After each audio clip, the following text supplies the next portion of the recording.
Kung akala mo tapos na ang laban, nagkakamali ka.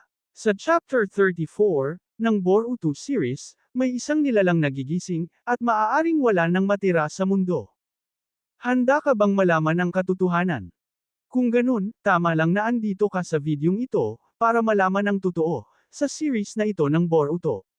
Ang Chapter 34 ng Boruto, ay nagdala ng pinakamalaking twist, sa buong series. Isang bagong, God level, na kalaban ang lumitaw, at maaaring wala nang matira sa mundo. Sa video na ito, aalamin natin kung ano ang tunay na nangyari kay Boruto. Sino ang bagong entity na ito? At kung may pag-asa pa bang maligtas ang mundo? Panoorin hanggang dulo, dahil ang katotohanang matutuklasan mo, ay maaaring magbago, sa lahat ng alam mo, tungkol sa Boruto. Sa simula pa lang ng Chapter 34, ramdam mo na agad ang bigat ng atmosphere. Tahimik ang paligid, pero hindi ito simpleng katahimikan, ito yung tipo ng katahimikan bago sumabog ang isang sakuna. Makikita natin ang aftermath ng nakaraang labanan.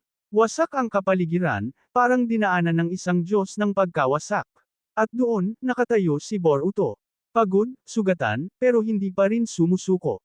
Pero ang tanong, si Boruto pa ba talaga yan? Dahil habang tumatagal, mas lalong lumalabas ang impluwensya ni Momoshiki.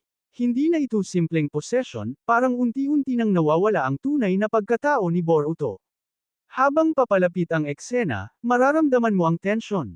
Biglang may kakaibang energy na naramdaman ng lahat. Hindi ito chakra na normal. Hindi rin ito katulad ng sa Otsutsuki na kilala natin. Ito ay, mas malala.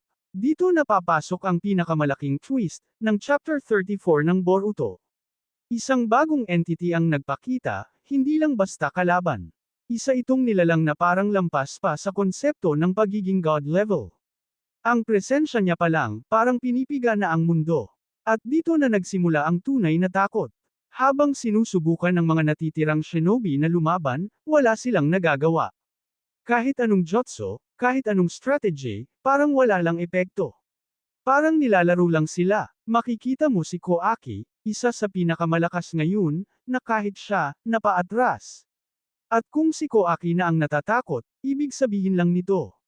Tapos na ang laban bago pa magsimula. Pero hindi pa doon nagtatapos. Dahil sa gitna ng kaguluhan, may isang eksena na talagang magpapayanig sa fans. Si Boruto, biglang nagbago ang aura. Hindi na ito simpleng transformation. Hindi na rin ito control ni Momoshiki. Ito ay, isang bagong anyo.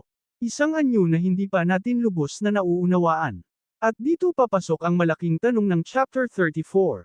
Si Boruto ba ang magiging tagapagligtas, o siya ang magiging dahilan ng tuluyang pagkawasak ng mundo? Habang nagtatagpo ang dalawang napakalakas na puwersa, ang misteryosong nilalang at ang bagong anyo ni Boruto, parang huminto ang oras. Isang laban, na hindi lang para sa kapangyarihan, kundi para sa kapalaran ng buong mundo. At sa huling bahagi ng chapter, isang linya ang binitawan na talagang magpapaisip sa lahat. Kung ito ang katapusan, sino ang may iwan para magkwento? Dito nagtapos ang Chapter 34. Walang malinaw na sagot. Walang kasiguraduhan. Isang bagay lang ang sigurado. Ang mundo ng Boruto, hindi na babalik sa dati. Ang bagong kalaban ay malinaw na lampas sa Otsutsuki level. Ibig sabihin, papasok na tayo sa bagong era ng power system. Posibleng hindi na lang si Momoshiki ang factor dito. May bagong source ng power na pinapakilala. Mula sa Ninja World, papunta na ito sa cosmic level destruction.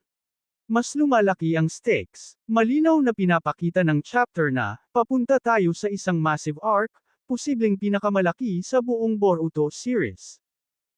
Ano sa tingin mo? Si Boruto ba ang magliligtas ng mundo? O siya mismo ang sisira nito? Comment mo ang theory mo. At kung umabot ka dito, ikaw ay isang legend.